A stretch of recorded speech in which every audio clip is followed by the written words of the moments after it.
Assalamualaikum warahmatullahi wabarakatuh. Today we'll talk about top 3 tips on how we become stronger the whole day. Paano tayo magiging matibay at matatag buong maghapon. Number 1, Salatul Fajr. Salatul Fajr kana mashhuda. In Quran, Allah subhanahu wa ta'ala kanya sinabi, Salatul Fajr, ito ay nasasaksihan, being witnessed, being seen. Salatul Fajr, now, being seen by whom? Is seen by Allah and the Malaika. You do not show off for people. You go and show yourself to Allah subhanahu wa ta'ala. Stronger, number 1, in the Salatul Fajr. Pagka tayo ay gumising, bumangon, can you wake up to open your phone? Can you wake up to go to school? Can you wake up to go to work? And surely you can wake up to make the Salatul Fajr. Number 2, we make dhikr. We remember Allah subhanahu wa ta'ala.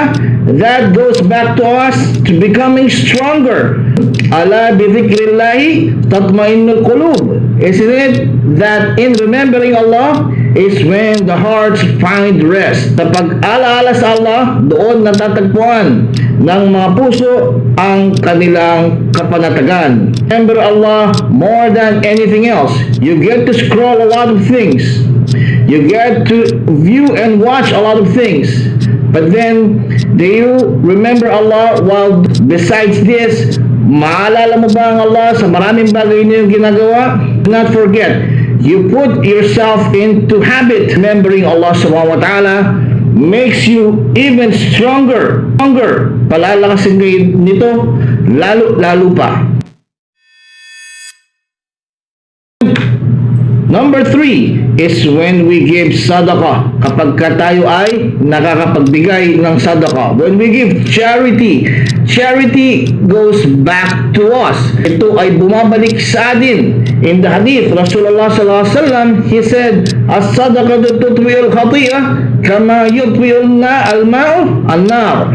By means of giving sadaqah, our sins are being expiated. They are being erased. Pagbigay ng sadaqah, nabubura ang ating kasalanan. Now, with our sins being erased, mawala ang ating kasalanan, nabubura, that makes us stronger and make us more productive, just like how water extinguishes the fire. Kung paano napatay ng tubig ang apoy is when you're stressed out, burned out, pagod, ikaw ay marami kang mga bigat na pasanin o ikaw ay nag-iinit na. Now it is by removing those sins by giving sadaqah is when you start to cool down and you become refreshed, and once again you can become more productive. And these are some of the 3 and many more to come.